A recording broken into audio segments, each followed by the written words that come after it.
We will be returning to our previous discussion on Project Zambia with weekly contributor Nina Shabazz Muhammad, who interviewed Next Level Development CEO Justin Kareem Muhammad to give us an update on his current project that is working towards building a space that will allow for us in the Black African diaspora a community within our ancestral homeland, as well as building an economic engine by which to do so.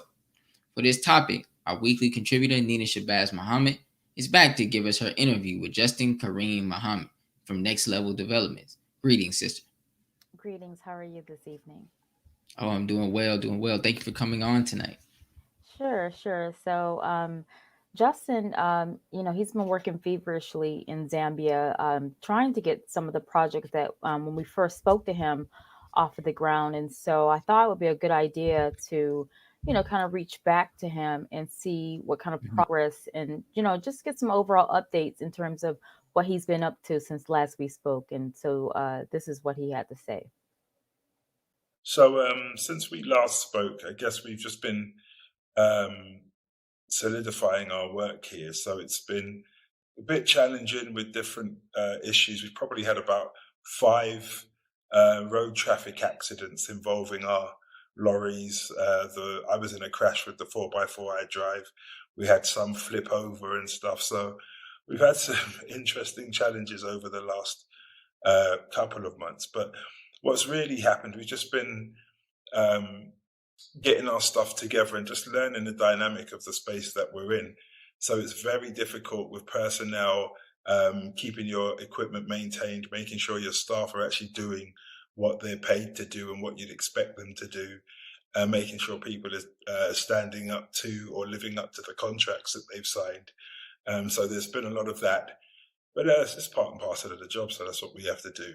But it really does enlighten you to the dynamic of what goes on here and why Black people are in the condition that they're in, because we must learn how to work together in harmony. We've got to learn how to actually treat each other properly if we're going to be successful. So I guess that's some of it, and we're doing our best to teach and train those who would want to listen around us in terms of what we've been taught and trained and how Black people need to treat each other. So that's a major part of what we're doing. Actually also starting to get some of our people to come in on work permits and connect with other people from the diaspora who are in Africa in different countries. So we've been connecting with Tanzania, Ghana, and Gambia predominantly, but there's some other contacts we're trying to make. So as you can see, he has quite a bit. He's learned quite a bit from his experience there. One of the other things that he was talking about and that he did mention was just the technical aspect of bringing a lot of the mineral resources out of the ground. And so, we hear how minerally rich Africa is. And so I asked him, what is the exact process for extracting resources like copper and bringing it to market, or extracting it and processing it as a viable product. And this is what he said. I guess with a lot of what we're doing, we're learning as we go. So copper, the first and most important thing is to actually find it in the earth, where once you've detected it, then it's to actually get it, which for us involves drilling down into the earth, putting explosives in and blasting large portions of rock face, which we did, then separating the overburden or the waste material from the actual ore. Once that's done, it's then taken, crushed, pulverized, tested, and then we use chemicals and electricity to either get that into concentrate or into copper cathode, which is the copper that you then export. And that's the stuff they pay $10,000 plus a ton for nowadays. We've sort of hit a difficulty in as much as all of the smelters here are owned by Europeans or Chinese, and they actually work in their respective groups together to keep the locals out. So our next big project is we need to raise the money and build together to actually have a smelter of our own, that those of us who are mining ore don't have to sell the ore cheap. We can actually have that produced to the end product and get all of the value out of that. It's pretty similar with the timber. There's a lot that you can do with it, but if you're not processing it to its end result, you don't actually get the best value for your product. So that's where we are with those. I mean, it's still going on. It's a long road. We don't expect to finish anytime soon, but the main thing is to start looking about how we build the value chain until we control as much of it as possible with the Zambians. So I kind of wanted to ask him because I know initially we wanted to paint a rosy picture, and we think of Africa as a beautiful continent as it is. He did mention some of the things that he had to learn the hard way, and just how his perspective have changed, and how he could have probably better prepared once, if he had known what he was up against, how he could have prepared. And so we did have a nice discussion on some of the lessons learned, and how he intended to move forward from all of the lessons that he has learned since being on the ground there for about a year. And this is what he was saying in terms of what he has learned in this past year. What have I learned? First thing, all skin folk ain't kinfolk. And I guess it's really difficult sometimes when you come to actually work and grow and build with your own people, that generally that will be the first challenge to overcome, the first to actually handle you disingenuously or dishonestly. So all skin folk ain't kinfolk, and everything has to be checked, double checked, triple checked. Everybody who says they're a mechanic isn't a mechanic. Everybody who says they're a builder or they work in construction, even if they turn up with documents, isn't in construction. And everybody who says they can drive a truck just because they have a license doesn't mean they can drive a truck. So we actually incurred quite a lot of damage on one of our big trucks because one of the guys who we were considering employing on his test drive destroyed our gearbox, it seems. And I think I wasn't at the test, and that's another thing. You've got to be there all the time. But just using, I guess he was changing the gears without using the clutch. But anyway, it caused a lot of damage, whatever it was. So yeah, everybody isn't what they seem, and everything needs to be verified again and again and again and again. And I guess that's the main lesson. You just need to be there. You need to check everything, and you need to be there. So that kind of goes in with the last thing that I did ask him before he had to run. I wanted to know, like, what would he do differently, given the fact that if he could, look into a crystal ball, and given everything that he's experienced, the car accidents, because they have incurred quite a lot of damage, and they've lost quite a bit in terms of expenses just from negligent drivers, negligent operators, and that sort of thing. And so, I wanted to know, like, anyone who is thinking of going over there, I thought that they should be aptly prepared. And this is what he said when I asked him if you could do something different, or what would you do differently, given everything that you've experienced. And this is what he said. I guess we're changing it and doing things differently all the time based on what we learn. So recently, what we had decided as a group was the next thing is just to shut down as many projects as we can. So we had certain projects that we were working with. We partnered with Zambians, and we were like, okay, you go and do what you're doing, and we'll support you from the back. That we're not doing anymore.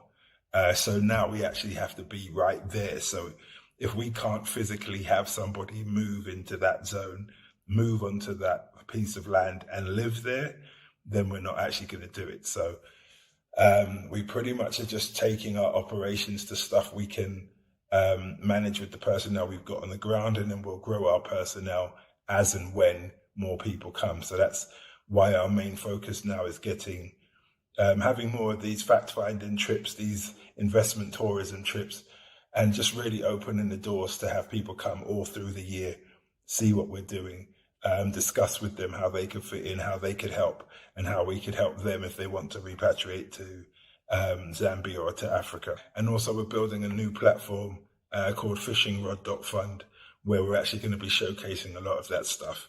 So I think we're hopefully trying to launch that in the next month or so. But once we do, it will allow people from the comfort of their own home before they arrive to see what kind of opportunities are here, what kind of things they'd want to get involved in, what kind of things they would like to help support, invest in, maybe start studying, or even bring skills they already have to get that done. But pretty much anything you want to do in the States or in the UK, you can come out here and we can get it started in a favorable way, especially if we work together and take the best of what we've learned over the last year to do that. So yeah, that's pretty much from here. That's what we've got to do, and I think that's where we're going. Just with what we've learned, we just have to be a lot more cautious. Interesting. That's some interesting information on that update from our brother there. I can definitely see that he has experienced a few troubles that comes with, would assume that comes with urban planning and urban development. Yes, it comes with development in general. I think a lot of, initially when I spoke to him to catch things up, he said, I'm afraid it's not, rose-colored glasses. I said, no, I just want you to tell us, what the real deal is, Right. because we want our viewers, we don't want to paint a picture that's not fully representative of what's, some of the hardships and difficulties that you're experiencing, because we want people to be prepared for whatever it is that they encounter.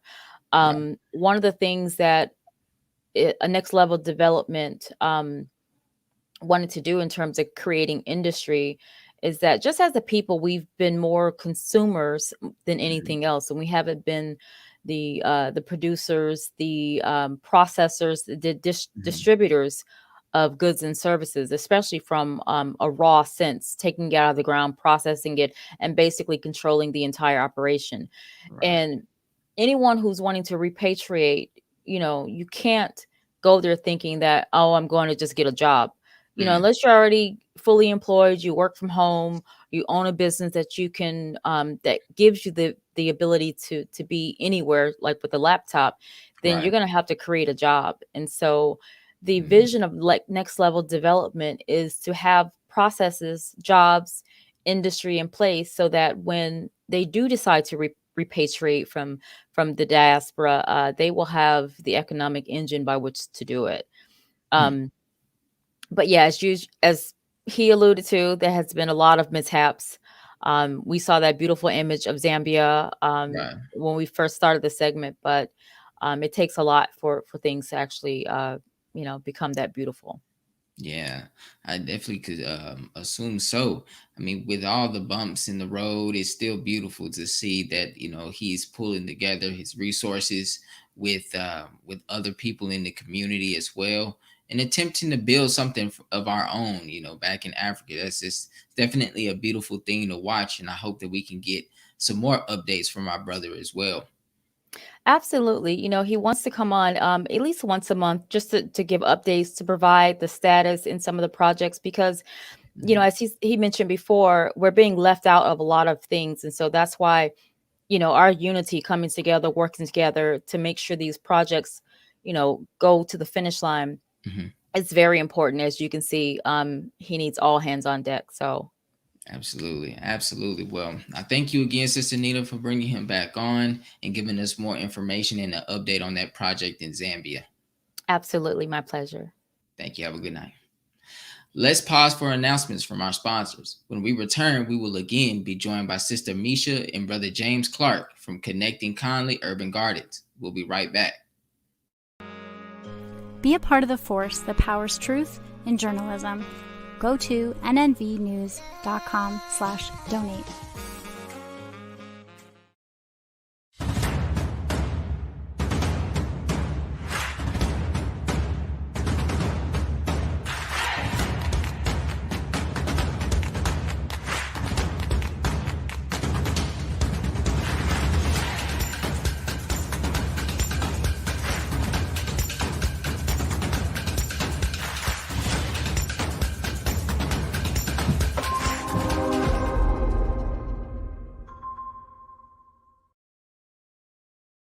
worldwide, 24 hours a day, 7 days a week. Download the Final Call Radio app and take us everywhere. On your phone, on your computer, on your tablet, on Instagram, Facebook, and Twitter. You can also log on to finalcall.com and click the Listen Live button or finalcallradio.com. Final Call Radio, the official voice of the Honorable Minister Louis Farrakhan and the Nation of Islam.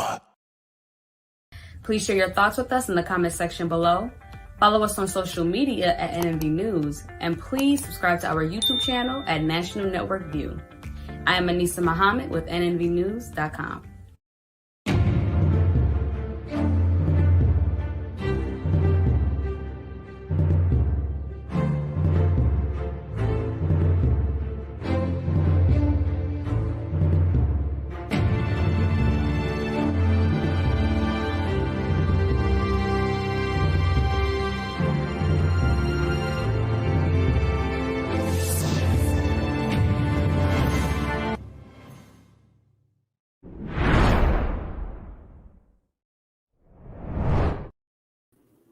Connecting Kindly focuses on the benefits derived from gardening, growing your own fruits and vegetables, and offering life coaching services.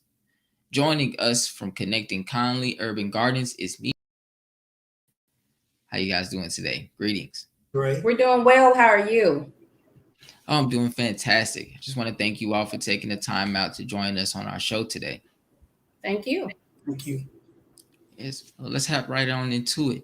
So, Meshia, you and your husband, James, are both urban gardeners, and you have started life coaching.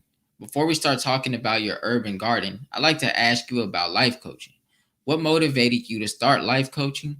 What are some of the topics you cover in your life coaching videos?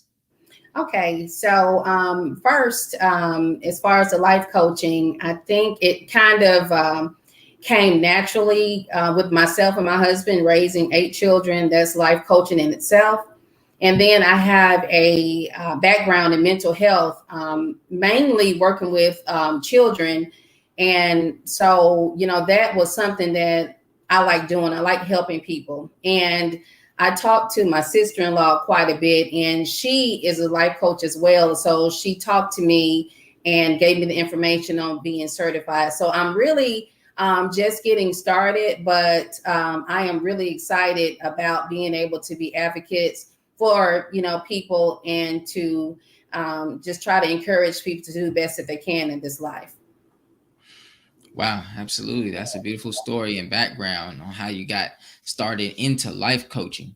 So, we know that you do life coaching. So, James, whose idea was it to start gardening now? How did you and Meshia develop the skill and passion for gardening? Well, like I said, growing up in the South, it's something that we watched our grandparents and parents do, and it's just something that came naturally. And then another thing is, like I said, we raised a big family, and so we wanted to subsidize, food, and it was a way that we could teach our children to grow food. And plus, if you want something organic, I say grow it yourself. So that's how we got it. We learned how to do it, and we enjoyed it. Right. It's a good hobby. Absolutely. Wow. Yeah, that's wonderful. I've tried to do some gardening myself. So hopefully we can figure out some tips and tricks to help really plump my garden, my fruits, and my vegetables up as well. Yes. So, yes. Meshia, how many different vegetables and plants do you own do you grow in your garden? What are some of the easiest plants to grow, and what has been more difficult to grow? Okay, so currently we have about 19 different variety of plants, and we do have 2 fruit trees. We have strawberry, cucumber, eggplant, potatoes, sweet potatoes, cabbage. We have a lot of plants. Now, as far as something that's kind of hard, I think, sometimes it's just like with cabbage, you have to worry about bugs eating the plants or insects getting on there. And so it's just finding the right combination of products to use, because you want to try to keep things as natural as possible. So it's just finding what works to keep the insects from eating up everything, or to keep animals, squirrels we have in our area. They like to steal tomatoes. They like to steal your peaches. So you have to try to find something to keep not only the insects away, but to keep little animals away as well, depending on what area you're in. Okay. So what tips and tricks could you offer as far as keeping the bugs and the animals away? You can use a neem oil, which is a natural It's herb. essential oil. Yeah. It's natural. You can get you some neem oil and mix with some water, and you can spray it. Use that for your repellent. Because we try to use, you want to try to use something natural as possible. I mean, sometimes you may have to use something different. Some people use like vinegar and water. As far as like the animals, some people have even you can take black pepper and sprinkle around the plants, or red pepper to try to deter them from eating your plants. Oh, yeah. Okay, absolutely. Yeah, because I had some problems with some little critters trying to eat my plants as well. So that was I thank you for that. Thank you for those tips. Mr. James, do you use plant beds? What are benefits of plant beds versus grooming directly in the ground? Okay, yes. I build my own plant beds, and the reason I like using plant beds because it's easy to take care of. Mm-hmm. It's easy to take care of. Plus, I control. A lot of time when you plant in the dirt in your own yard, you don't know the pH level of the dirt, and you don't know the nutrients that's in the dirt. So a lot of times I build my own beds. I buy the dirt that already has the nutrients in it, and so therefore I like the plant bed because it's easy to take care of. Yes. Mm-hmm. Okay. Yes, that makes sense. I tried to plant some plants right in the ground one time. And they got super huge, but didn't produce any fruit though. Right. So I wonder, like, why is it that a plant can grow and show signs of, it like it's about to be a very fruitful plant, but then not produce any fruits? I think with that, it could be the soil. The soil. It could be the pollination. The pollination. If you got the bees and stuff there to pollinate the plant. Because you need the bees to pollinate the plant for it to produce a fruit or a vegetable or whatever. Yeah. So it could be a combination. Mm-hmm. That's why some people that have their own gardens, they'll have beehives by them. They help pollinate the plants also. And then you can buy a spray. You can spray to help pollinate the plants. As well. Oh, wow. Okay. Mm-hmm. Okay. And it is a such thing as a female plant as well. And then there's also, people don't know that. There's also a male plant and a female plant. Right. Yeah. So if you get two female plants, the male, then you're going to produce nothing. Right. Okay. How would you know per seed what is a female plant or a male plant? I haven't quite figured that out yet. It's just trial and error. It's just try. Get a bunch of plants and put them out there. Okay, that makes sense. You definitely can't do one at a time. Yeah. And so, Sister Meshia, is the garden your main source of fresh fruits and vegetables? Has your urban garden improved your health and reduced your family's dependence on store-bought foods? Well, in our area, we grow. Not only do we have our garden, but we have other people growing, and we kind of do like a bartering system because we have friends and they grow big gardens, right? And we barter, And the reason that we like doing that because the one thing we try to be self-sufficient because we was preppers at first. Mm-hmm. We start out as preppers, and I don't know if you know for me what the term preppers are. Preppers are we have enough food stored up where we can last for years. Mm-hmm. That's why my family, we've been prepping for years. Right. So if something happened, then we know how to, maintain. You'll be able to take care of yourself. And as for your question, we still buy things from the store, but we try to get as much as possible from our own garden because we know what's been put into it. We know what's been sprayed on it. And so, yes, we do have to do some shopping until our garden, gets to where we want it because we're still adding to it each year. And as far as the benefits for our health, I know it's fantastic because you're getting natural food. You're not getting all the pesticides. You're not getting all the even germs from people touching GMO, all over there. Yeah. You're not eating the GMO products that's being produced with the, because most of the food nowadays, you have to be careful with the GMO Right. And then genetically modified food. Yes. And you know that it's real food. Yes, real food. Plus, you want to get heirloom seeds. And that's very important right now is heirloom seeds because, most people that don't realize that heirloom seeds are getting hard to find. Right. So therefore, when you grow a garden, you don't eat all your produce. You take some and you save some for seeds. Like I have watermelons that I grew last year and I used the seed this year to grow. So I'll never be able to run out of seed because to me, this is my own personal opinion. I think, people always say money is powerful. I think in the future, whoever has heirloom seeds is going to be able to control it. It's going to be in power because, without food, you can have all the money in the world, but if you don't have food, it's nothing. Right. So heirloom seeds are very important. I think seeds, and that's why you notice a lot of these elite people, that's what they're doing. They're storing up seeds because seeds are going to be very hard to come by in the future. Mm-hmm. Wow. Heirloom seeds, which are, heirloom seeds are seeds that can reproduce itself. Right. So it's very important to learn what kind of seeds, that you have. And another thing is we like growing on because I don't eat nothing that don't have a seed in it. Right. Mm-hmm. Respect. Absolutely. Same. Likewise. And so just real quick before we go to the last question, because how would you find a seed out of a leafy vegetable like romaine lettuce or cabbage, like to reproduce it?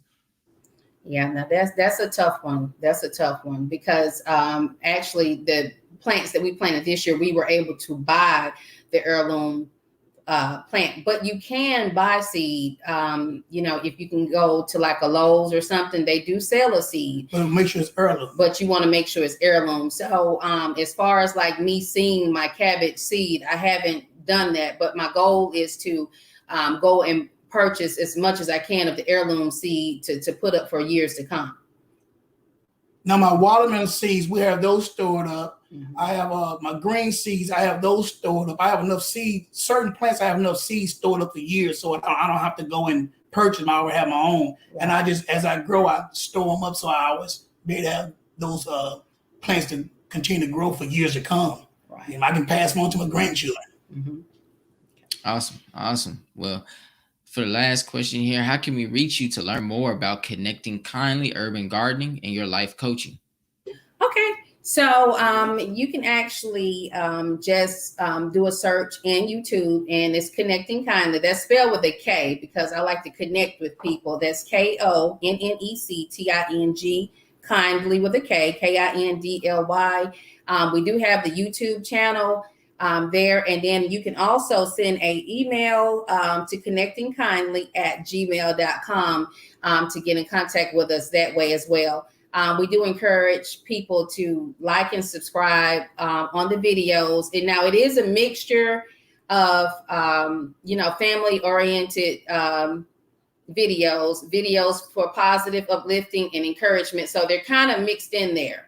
But soon I do plan on just doing one particular channel for podcasts and information that gears more towards just a life coaching in itself and not be so mixed up. There you have it. Thank you guys for joining us today and sharing that wonderful information. I know I learned a lot, and I'm sure our viewers did too. I hope you guys have a wonderful rest of your night. Thank you. Thank you. Thank you all for joining us today and tuning into National Network View News. Please share your thoughts with us in the comment section below. Follow us on social media at NNV News. And please subscribe to our YouTube channel, NNV News. This is Tariq X with National Network View News. I wish you all peace, blessings, and well-being. Good night. Be a part of the force that powers truth in journalism. Your support helps to combat false media. Cash App, NNV News. Asiatic Minds, online education, helping our children to discover their God-given skills, gifts, talents, and passion that will allow them to see their greatness as well as the greatness of our people. And upon discovering that greatness, infusing them with the desire to use it for the betterment of themselves, their families, our people, and the world. Classes begin September 1st. To enroll, visit AsiaticMinds.com. This is Sister Sajda Muhammad. We are proud to announce that the Sajda House commemorative Elijah coins are finally here. This priceless heirloom, made from recycled copper from the messenger's home, is now available at sajdahouse.com. Greetings from National Network View. This week's Final Call cover story headline is A Call to Action. Children's Health Defense files petition for Food and Drug Administration to remove experimental COVID-19 vaccines from the market immediately due to reports of more deaths and injuries. This FCN volume number 36 edition middle page article is a message by the Honorable Minister Louis Farrakhan entitled, Blacks must no longer be a consumer nation. We must change to survive. To read more, subscribe to FinalCallDigital.com and tune in to the all-new Final Call Radio. This is the NNVNews.com Final Call cover report. Please make sure you leave your comments and questions in the comment section below. Follow us on Facebook, National Network View, and make sure to check us out on Twitter as well, National Network View. This is Sergio Gutierrez with National Network View, signing off.